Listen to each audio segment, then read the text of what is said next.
The story is set in Pennsylvania, in a typical late 19th century Protestant township called Covington. The township is surrounded by a dense forest, home to dangerous creatures, referred to as those whose name we shall not speak. Those who don't speak of killed it. There it is. The creatures have a tacit agreement with the villagers. Neither side trespasses into the other's territory. In case of an attack, Covington is surrounded by a protective perimeter of poles topped with oil torches. At night, sentries keep watch from a signal tower, ready to ring the bell if the creatures approach. The sentries wear yellow cloaks, as the color yellow is believed to repel the creatures. Yellow flags are hung on the poles, and the poles themselves are marked with yellow paint. In the village, the color red is considered evil and believed to attract those we do not speak of. The movie opens with a funeral scene. One of the village elders is burying his son, who couldn't be saved due to the lack of proper medication. During the wake, we are introduced to some of the main characters. Edward Walker, the head of the village, addresses the community, reminding them that such events, like the death of one of their own, are a test of their faith and a natural part of life, albeit a life of peace and tranquility. Noah Percy, the village's main funny man and the local fool, refuses to mourn, even during the wake.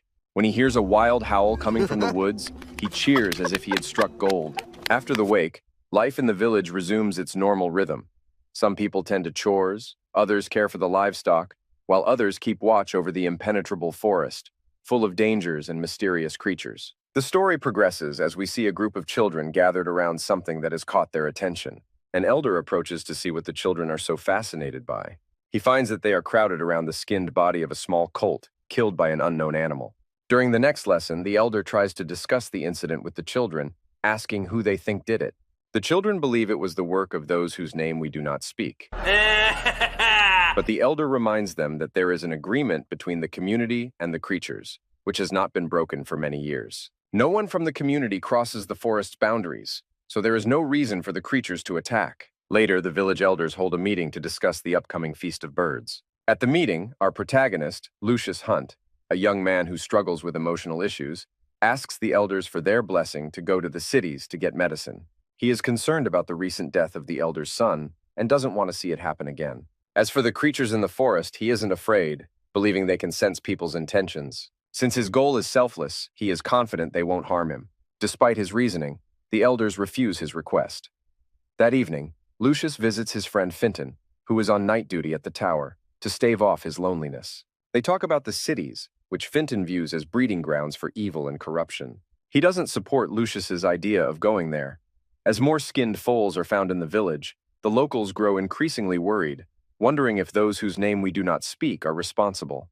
The elders reassure the villagers, explaining that the creatures from the forest are much larger and bloodier, and if it were them, it would be obvious. The villagers are persuaded that the attacks are the work of coyotes. In the next scene, we see Katie, the daughter of the community leader, asking for her father's blessing to marry our protagonist, Lucius, who is entirely unaware of this impending union. After receiving her father's approval, Katie, without hesitation, rushes to Lucius and passionately expresses her intentions for their future together. Lucius, however, remains emotionally reserved and makes it clear that he wants to remain single for a little while longer. Heartbroken, Katie spends the rest of the night face down on her pillow. That same night, we are shown local teenagers amusing themselves by standing with their backs to the forest on a tree stump at the boundary between the settlement and the woods. Jamie, the local daredevil, or perhaps more accurately the local Zuckerberg, decides to show off his bravery. However, when he hears the first crackle from the forest behind him, he quickly decides that his courage has reached its limit for the day, and he bolts back into the safety of the village with his friends, racing in fear.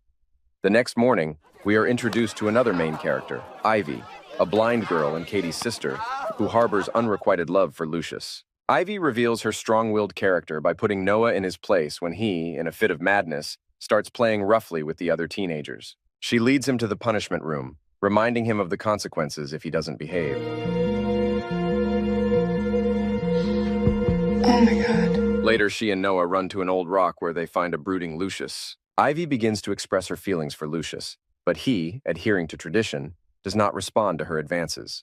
Their conversation is interrupted when Noah excitedly shows them berries he has dug up, which happen to be of the forbidden red color. Oh, berries, what a splendid present. Be cautious. You're holding the bad color. This frightens Ivy and Lucius, and they quickly tell Noah to show them where he found them. To their horror, They discover that he found the berries within the boundaries of the forbidden forest.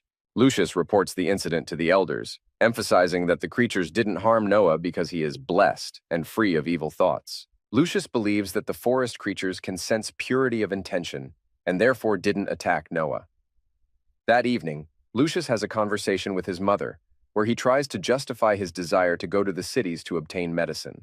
He also brings up the idea of opening the Pandora's box that is kept in every household as a reminder of why they live the way they do. The next day, while walking near the poles that mark the community's perimeter, Lucius notices bushes in the woods bearing the same berries that Noah found. Defying the rules, he crosses the fence and plucks a branch with the forbidden berries, an act witnessed by the forest creatures. However, they do nothing to punish Lucius for his boldness. That evening, Lucius talks to Ivy, who is unsuccessfully searching for Noah, who has decided to play hide-and-seek with her. Ivy tells Lucius that her sister Katie is getting married to another boy from the village, with whom she has suddenly fallen in love. She once again hints to Lucius that she is ready for a relationship with him, but he continues to feign ignorance of her feelings. Later that evening, the village is attacked by those whose name we do not speak. The watchman rings the bell, and all the villagers hide in the cellars of their homes. Ivy, showing great courage, waits for Lucius to come and rescue her, which, according to the laws of the genre, he does just in time. The next morning at a general assembly, Lucius confesses that he is the one who brought trouble to the colony by crossing its borders. The villagers forgive him, but the elders warn that the creatures have shown their displeasure and that it would be unwise to provoke them any further. We then move to the wedding of Katie and her new boyfriend. The whole village celebrates as if nothing has happened, but the celebration is abruptly interrupted by the screams of children who attended the wedding. They frantically announce that the village has been attacked again. The elder asks them where they saw the monsters, and they reply that it was in the barnyard. When the villagers arrive, they find nothing but the carcasses of animals, all skinned. After this incident, Ivy and Lucius have another conversation. Ivy decides to take a bold step and openly discusses their upcoming wedding, which Lucius is unaware of. Finally, Lucius breaks down and confesses his feelings for Ivy, leading to the long-awaited kiss. A brief time skip occurs, and preparations are underway for Lucius and Ivy's wedding. Ivy explains to her sister Katie why she should accept their marriage, and Katie, though initially heartbroken, eventually gives them her blessing. But trouble brews elsewhere. Lucius, excited about his upcoming wedding, goes to share the news with Noah. However, Noah, who secretly harbors feelings for Ivy, is far from happy. Consumed by jealousy, he impulsively stabs Lucius multiple times and leaves him bleeding. Noah's parents find him covered in blood, unaware that it belongs to Lucius. Panic ensues as everyone rushes to check on their loved ones. Ivy, sensing something is wrong, searches for Lucius and finds him lying on the floor of his house. She screams for her father, telling him that she can no longer sense Lucius's presence. Miraculously, Lucius is still alive, but his life hangs by a thread. Noah is locked in the punishment room. Determined to save her beloved, Ivy resolves to journey to the cities to obtain medicine. She asks her father for permission, explaining that she cannot live without Lucius. The community leader reluctantly agrees and decides to send Ivy, accompanied by 2 other villagers, to the cities. But before they leave, he shares with Ivy the story of her grandfather, Jacob Walker, who was a successful millionaire businessman, murdered in his own bed by a business associate. He also takes her to a forbidden barn, strictly off-limits to the community, where he reveals a shocking truth. As Ivy sets out beyond the community's borders, one of her companions immediately backs out. Ivy tries to encourage him, reminding him that their yellow cloaks will protect them. She also reveals that the elder gave her a pouch with magic stones, supposedly stored in the forbidden shed, that are meant to ward off the creatures of the forest. But her attempts fail, and she is left with only Finton as her companion. Meanwhile, we are shown what Ivy's father revealed to her in the forbidden barn. It turns out that everything happening in the village is a farce, orchestrated by the elders. Inside the barn are costumes of the forest creatures, which the elders periodically don to scare the villagers and keep them from leaving the community. Edward explains to his daughter that the elders created this deception for a reason.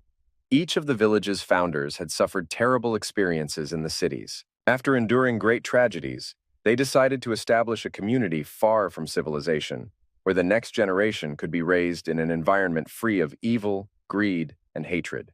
The creatures were merely a deterrent, although there were rumors that dangerous animals once lived in the forest. Edward later meets with the other elders to inform them of his decision, but they do not support him, arguing that he is ruining their vision for this place. They also believe sending a blind woman into the city is foolish. She's more capable than most in this village. The second companion eventually abandons Ivy as well, leaving the blind girl alone in the woods, claiming he forgot to turn off the iron in a community that lacks electricity. He also reassures Ivy by noting that the creatures of the forest tend to leave the defective ones alone.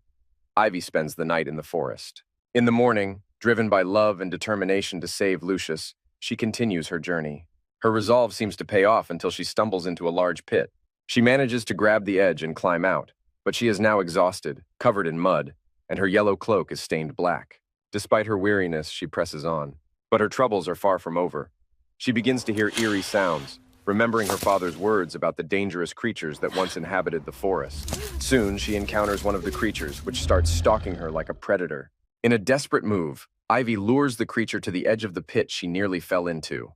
With the agility of a daredevil, she dodges the creature, causing it to fall into the pit, presumably breaking its limbs. As we later discover, the creature was Noah in disguise. He had escaped from the punishment room and taken one of the elders' costumes to impersonate the forest creatures. Noah? Oh my God. What is this? Where is he? He found one of the suits we kept under the floorboards. Ivy eventually reaches the path her father told her about and follows it to a high fence that encloses the forest from the outside world. She crosses the fence and encounters her first person from outside the community, a park ranger who works at the Walker Wildlife Preserve, which her father founded using his inheritance. She asks the ranger for help, but he informs her that this is a protected area and she shouldn't be there. Using all her charm, Ivy persuades the ranger to help her, offering her father's watch as a bribe. The ranger reluctantly agrees, takes the list of necessary medicines, and tells Ivy to wait there. He manages to procure the medicines by speaking to his boss, who shares an interesting fact. Last year, someone influential in the government managed to secure the closure of the airspace over the reserve. Ivy retraces her steps back to the community, carrying the life-saving medicine she obtained. Exhausted but determined, she finally reaches the village. The final scene unfolds as the elders gather around Lucius's bedside. They learn that Ivy has returned with the necessary medicine, but in doing so, she unknowingly killed one of the creatures, a creature that was, in fact, Noah, disguised in the elder's costume. Realizing the implications, the elders decide to turn this tragic event to their advantage. They agree to find Noah's body and bury it with honors, telling the villagers that Noah fell victim to the evil creatures from the forbidden forest. This story will reinforce the villagers' fear of the mysterious forest, further ensuring their compliance with the elders' rules. In the very last moments, we see Ivy by Lucius's bedside. She takes his hand and gently tells him of her return, her voice filled with hope and relief. Lucius, though weakened, squeezes her hand in response, signifying the strength of their bond and the hope that they can now build a future together.